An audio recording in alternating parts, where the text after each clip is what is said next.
Novembro Azul. Novembro Azul é o mês de conscientização para o câncer de próstata. E para a gente falar, e para a gente abordar informações e um bate-papo descontraído a respeito do assunto, nós estamos aqui com um médico especialista, Dr. Rodrigo Braz. Eu vou pedir para ele se apresentar, porque o currículo é extremamente extenso e valoroso, que trouxe aqui para a gente um paciente dele que foi algo assim de muito agradecimento do Hospital Urológico, porque não são todas as pessoas, não vou nem dizer homem e mulher, não são todas as pessoas que têm hoje a vontade, a coragem de vir aqui falar para não só informar, passar um pouco da experiência dele, como também ajudar outras pessoas, outros homens a tomar a iniciativa de não só no Novembro Azul, mas de procurar sempre se cuidar, se tratar e procurar fazer sempre uma avaliação, um check-up, não somente no urologista, como em outras especialidades. Dr. Rodrigo Braz, mais uma vez conosco. Muito obrigado pela sua presença e eu vou transferir para você o que me sinto lisonjeado, que é apresentar o nosso convidado aqui, ilustre e extraordinário, que é o Sr. Marcos. Seja bem-vindo, doutor. Bem, meu nome é Rodrigo Braz, eu sou médico urologista. Quero agradecer ao convite do Felipe por estar participando desse podcast. Só que mais do que nunca eu quero agradecer a um paciente que eu fiz o convite para que ele pudesse vir até aqui, participar dessa gravação, e ele aceitou prontamente. Eu quero dizer que são poucas as pessoas que tomam essa iniciativa de vir até aqui para falar sobre o seu caso, sobre a sua doença, sobre o seu tratamento e de como foi. Então eu acho que essa nossa conversa vai ser muito interessante, muito proveitosa, porque ele vai falar como foi feito o diagnóstico, como foi direcionado para uma biópsia, como foi feito o tratamento e como ele está hoje. Então eu passo a palavra para o Felipe, e o Felipe vai direcionar algumas palavras para o Marcos. Marcos, muito obrigado pela sua companhia e pela sua presença aqui hoje. Eu que agradeço. Muito obrigado pela sua presença. Você não tem noção do quanto isso é importante para nós que estamos nesse Novembro Azul, que é uma campanha internacional, uma campanha mundial de conscientização e orientação para pacientes que você vai dar o seu relato aqui, que é totalmente fora da curva. É impressionante a sua história. Isso mesmo, nós vamos explorar toda a jornada, doutor e senhor Marcos, nós vamos explorar toda a jornada não somente dos pacientes, mas como vocês médicos nessa incrível campanha que é o Novembro Azul. E também, doutor, gostaria que você desse para a gente, claro, ao longo do nosso podcast, orientações de que o Novembro Azul não é só o câncer de próstata, é só um mês que a gente conscientiza, mas que o tratamento deva ser contínuo. Senhor Marcos, seja muito bem-vindo. Obrigado, tá? Felipe. E eu tenho uma pergunta para a gente começar aqui. Primeiramente, de quem foi a ideia de vir aqui fazer esse relato para a gente? Foi minha mesmo, vocês me convidaram e eu agradeço demais para mim falar esse relato que eu vivi, foi esse câncer de próstata que eu tive. Então, para mim é uma honra falar com vocês, ainda mais, tipo assim, para vocês divulgar esse Novembro Azul, para todo mundo ter esse cuidado. Perfeito. Então, vamos lá. Como tudo começou, seu Marcos? Como foi essa sua jornada, que foi desde procurar o médico até o seu acompanhamento pós-tratamento do câncer de próstata? A princípio, eu fiz um check-up. O médico da empresa pediu para fazer um check-up. A gente fica um pouco constrangido até em fazer um check-up. Mas, de mim mesmo, eu falei, não, vamos fazer um check-up. Fiz o check-up, e exame de sangue, PSA e tudo. Já no check-up, meu PSA deu muito alterado, muito alterado. Eu já fiquei assim, um pouco preocupado, mas procurei um urologista. Ele falou, pela minha idade, eu não tinha muito que se preocupar. Poderia ser só uma prostatite, e passou os remédios, a gente começou a tomar. Okay. Começou a tomar o remédio e esperei mais um ano para voltar a fazer outro check-up, para ver como é que ter teria diminuído o meu PSA, se a prostatite tinha curado, mas... Só um minutinho, São Marcos. Prostatite, doutor, só para a gente esclarecer para quem está nos acompanhando, o que é a prostatite? Bem, a prostatite é uma infecção, uma inflamação na próstata, a qual pode elevar o PSA. O que é interessante a gente comentar aqui, que o diagnóstico, ou seja, essa elevação do PSA, a princípio ele não procurou um médico urologista, né? Ele foi para uma outra especialidade e lá ele pediu o PSA e o PSA já deu alterado. E ele foi ao médico urologista. O médico urologista, ele suspeitou de uma prostatite, porque muito provavelmente o Marcos é um paciente muito jovem, certo. Mas tem um detalhe que era importante o médico urologista que o acompanhou pensar, né? O Marcos, apesar de ser bastante jovem, ele tem um histórico familiar muito forte. Além dele ter um pai com diagnóstico de câncer de próstata, ele teve outros familiares com diagnóstico de câncer de próstata. Ou seja, a chance do Marco ter um câncer de próstata praticamente dobra em relação à população geral. Então, esse colega que atendeu o Marcos com um PSA bastante elevado, de 12 naquele momento, e com esse histórico familiar, talvez ele tivesse tivesse que ter tido uma maior... maior abrangência do diagnóstico, de acompanhamento, de uma forma um pouquinho mais criteriosa. Mas eu acho que ele vai progredir agora e vai chegar na então, parte vamos lá, interessante. Te interromper, Sr. Marcos, é só para a gente... Não, porque para você está bastante claro, né? Mas para quem está nos acompanhando... Não, com certeza. Vamos lá. Voltando, assim que eu fiz, deu 12, tranquilo. Eu voltei e falei, não, a gente foi tomando remédio, mas só que quando, um ano depois, eu fiz o meu PSA. E o que acontece? Deu 16. Aí eu vi que já era hora de fazer uma biópsia, eu já fui para a biópsia, porque eu já tinha feito um PSA e o PSA não tinha resolvido. Fez o toque também, falou, não, o seu caso vai ser uma biópsia. Na biópsia foi coletado e aí na biópsia foi que descobriram que eu já estava com câncer de próstata. Aí daí eu comecei a procurar já os médicos para fazer uma cirurgia. No caso, procurei o hospital urológico, tive alguns médicos e cheguei até o Dr. Rodrigo. Que aí, quando eu cheguei com o Dr. Rodrigo, ele viu toda a minha documentação e viu que realmente seria um caso de cirurgia. Mas como eu já tinha me antecipado bem e eu já descobri bem no início, o que mais me ajudou, que o Dr. Rodrigo deixou bem claro que o meu câncer foi diagnosticado bem no início. E isso foi essencial para ter, vamos dizer que 98% de cura. Eu fiz a cirurgia com o Dr. Rodrigo, uma cirurgia robótica, muito bem sucedida, e hoje estou aqui contando o meu relato. Graças a Deus, Dr. Rodrigo, eu estou, vamos dizer assim, que 99% bem. 99% bem. Felipe, eu queria perguntar para o Marcos, que eu acho que fica aqui. Marcos, e como foi o momento do diagnóstico, ou seja, do diagnóstico do câncer, né? Porque eu acho que é um baque enorme, psicológico, para a pessoa, ainda mais uma pessoa, um paciente tão jovem como você, ter o diagnóstico do câncer de próstata. Como foi que você absorveu isso? Como é que foi a sua aceitação desse diagnóstico, nesse momento? Doutor Rodrigo, igual você perguntou, não é fácil. Do momento que você descobre, porque o ser humano, a cabeça vai a mil. Então, do momento que você descobre, a princípio do PSA, a gente já fica um pouco assim. Aí, quando eu fiz a biópsia, a gente já fica um pouco ansioso para saber o resultado. Se é verdade, isso. Mas quando você na biópsia, que o seu colega ali falou, realmente, Marcos, você está com um caroço, eu não lembro se era do tamanho de um feijão ou era do tamanho de um milho, mas era mais ou menos isso, tinha a dimensão. O tamanho suficiente já para fazer. Isso, doutor Rodrigo. Né?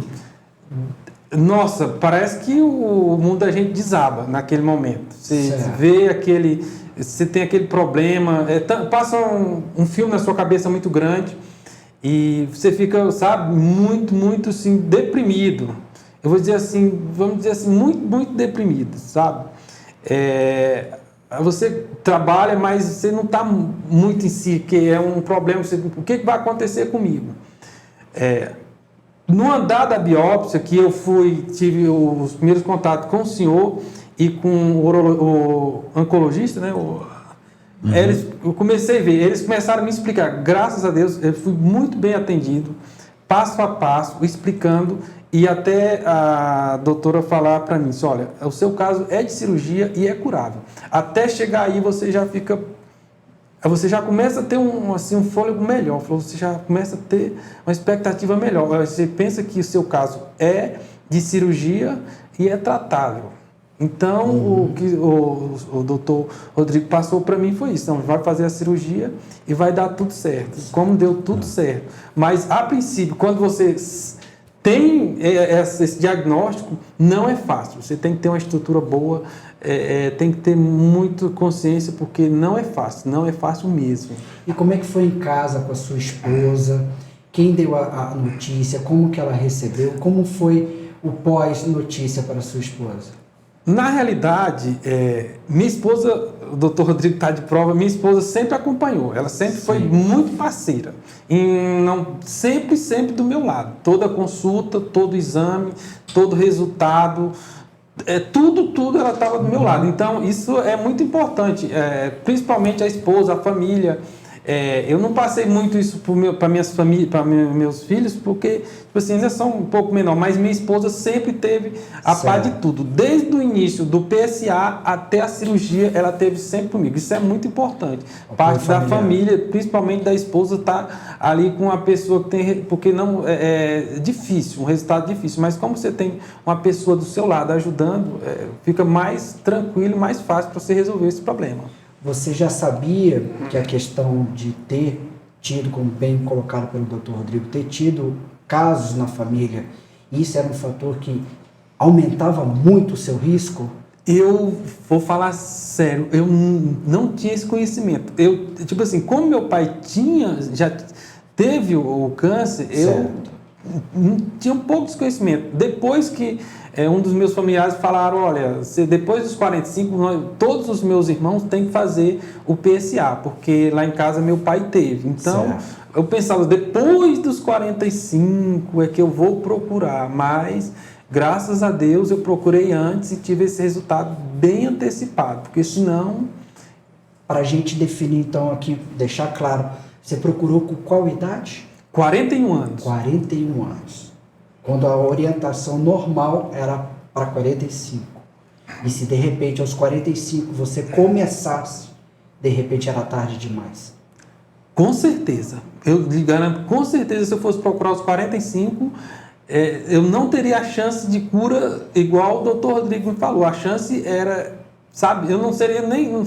Pergunto até ao doutor Rodrigo qual a porcentagem de chance depois que ele fosse descoberto o câncer. Eu vou até relatar um caso que eu não gosto. A tia da minha esposa morreu tem 2 meses. Ela descobriu o câncer e quando ela descobriu, com 2 meses, ela já chegou a falecer. Por estar tão avançado. Não tinha mais como fazer cirurgia. Então, eu vejo o seguinte, que dependendo dos 45, não teria mais nem como fazer cirurgia. Essa é a sua percepção. Isso, e depois isso. Você tem essa certeza, isso. Né? Depois dos 45, eu não... São que mais 4 anos, não teria como fazer mais cirurgia. Eu já deveria estar no estado bem avançado. Bem, é isso, Felipe. Eu tenho essas 2 observações, ou seja, se nós fôssemos avaliar o screening populacional, até recomendado pela própria Sociedade Brasileira de Urologia, nós deveríamos começar com Marcos a investigação a partir dos 45 anos. Mas, devido ao histórico familiar importante, e ele já ter tido o PSA elevado, começamos antes e fizemos o diagnóstico dele aos 42 anos, né? Ou seja, muito precoce. Outro dado importante que o Marcos está aqui para relatar é que todo paciente que tem o diagnóstico de câncer de próstata, quando a gente indica uma cirurgia, que é a prostatectomia radical, laparoscópica com auxílio da tecnologia robótica, o paciente ali já se sente condenado a 2 fatores. Ele já se sente condenado a uma disfunção erétil e ele já se sente condenado a uma incontinência urinária. Mas o Marcos está aqui para dar o depoimento dele que não. Ou seja, o paciente não está condenado a isso. Nós, urologistas, nós orientamos da possibilidade de uma incontinência urinária, da possibilidade de algum grau de disfunção erétil, mas o Marcos está aqui para dar o depoimento dele, para falar que a recuperação dele foi muito boa. Marcos, então conta para nós aqui como foi agora a sua recuperação pós a cirurgia de prostatectomia radical laparoscópica com a técnica robótica. E se você me permite, doutor, a esposa dele aqui nos bastidores falou que ele poderia sim falar. Rasga o verbo. Pode rasgar o verbo. Obrigado. Primeiro, pela robótica, eu vou dizer assim, excelente, porque eu fiz a cirurgia num dia, no outro dia à tarde eu já fui para casa. Top. A continência urinária, eu não tive, doutor, eu não tive, assim, eu não tive. O que recomendaram, que eu bebia muita água, então era normal que eu fosse muito no banheiro. Então, exato. Assim, dizer assim, porque há pacientes que relatam que usa fralda. Eu não usei fralda. Eu deixo bem claro que eu não usei fralda. Nem um dia eu não usei fralda. Tirou a sonda, foi normal, ia no banheiro normal, pela cirurgia. E vem essa disfunção erétil. Isso, confesso para vocês que li muito nesse negócio do ia lá no Google, pesquisava. Mas, como o doutor Rodrigo falou, não é que você vai fazer a cirurgia, uma cirurgia que é uma cirurgia bem delicada, que o doutor Rodrigo deixou bem claro, que com 20 dias você vai ter uma relação normal. Entenda, eu retirei minha próstata. Todo mundo sabe o que é uma retirada de próstata. Assim, os médicos explicam para você. E o que acontece? Com o tempo, para mim, voltou ao normal. Eu não tenho disfunção erétil. Eu não tenho. Tenho relação normal, eu não tenho para que estar falando uma coisa que não existe. Então, o doutor Rodrigo sempre, nas nossas consultas, ele sempre pergunta isso, doutor, está normal, porque senão eu estaria relatando para o senhor. Ele sempre está me acompanhando. Isso, para mim, esses dois relatos eu deixo bem claro que está ótimo. E dentro disso, Felipe, é importante dizer dos benefícios da cirurgia robótica, né? Como ele disse, a gente tem uma menor chance de sangramento transoperatório, a gente tem o paciente sai de alta precocemente, o Marcos saiu com 24 horas do hospital, né? Ou seja, no dia seguinte o Marcos já recebeu alta. Ele volta às atividades de forma mais precoce. Retiramos a sonda vesical, que é a sonda que o paciente sai do hospital usando, também retiramos precocemente. Então, imagina, um paciente rígido, jovem, ele provavelmente é a força de trabalho dentro de casa. Ele não pode ficar fora do trabalho durante muito tempo, né? Então ele voltou precocemente. Então tudo isso mostra os benefícios da cirurgia robótica para o tratamento do câncer de próstata. Então podemos afirmar, doutor, eu sei que na medicina a gente não é uma lógica, não existe uma coisa exata, mas nós podemos afirmar que com a cirurgia robótica, os problemas eles têm estatisticamente a probabilidade menor de acontecer, como a incontinência urinária e como a incapacidade do homem de ter ou manter uma ereção. A gente pode afirmar isso? Sim, porque acredito que sejam as duas maiores preocupações do homem, nem às vezes com o câncer em si, é com o pós. Com o que eu voltei a passar depois da cirurgia. Não, é verdade. Essas são as duas principais preocupações, e o Marcos também pode relatar aqui se essa foi uma das principais preocupações dele. Exato. E isso sim, a robótica tem mostrado uma melhora desses resultados funcionais. Eu acredito que isso dentro de pouco tempo vai estar bem estabelecido na literatura. Que maravilha. Então, seu Marcos, está tudo normal. Tudo normal, tranquilo. Eu volto a repetir, igual a parte da disfunção erética. É o que preocupa o homem. Eu tenho hoje estou 43 anos e imagine um homem com 43 anos sem ter uma ereção. Então isso me preocupava. Li muito, mas não tive. Igual, eu volto a repetir. A princípio, não é que você vai fazer a cirurgia hoje e daqui 20, igual você tem 30 dias, 35 dias para. Você não vai ter aquela relação, porque é uma cirurgia um pouco delicada, mas você vai tendo paciência, com acompanhamento médico, vai ficar tudo normal. Ainda mais com essa cirurgia que vocês fazem, a robótica, Cara, é sensacional a cirurgia. Não posso reclamar de nada. Igual eu falei, nunca usei fralda, não tenho disfunção erétil e nem tinha... Sua vida é normal. Normal. Graças a Deus. E agora eu sigo acompanhando o Marcos. Como a gente explica ao paciente, ele só vai estar curado após 5 anos de acompanhamento do PSA. Então o Marcos segue em acompanhamento. O PSA dele se mantém em níveis praticamente indetectáveis. E outro detalhe, assim, eu tenho como protocolo, todo paciente que eu faço a cirurgia robótica para tratamento do câncer de próstata, eu direciono para fisioterapia. Eu te pergunto, Marcos, você chegou a fazer a fisioterapia? Fiz a fisioterapia. A fisioterapia pélvica. A fisioterapia para o assoalho pélvico.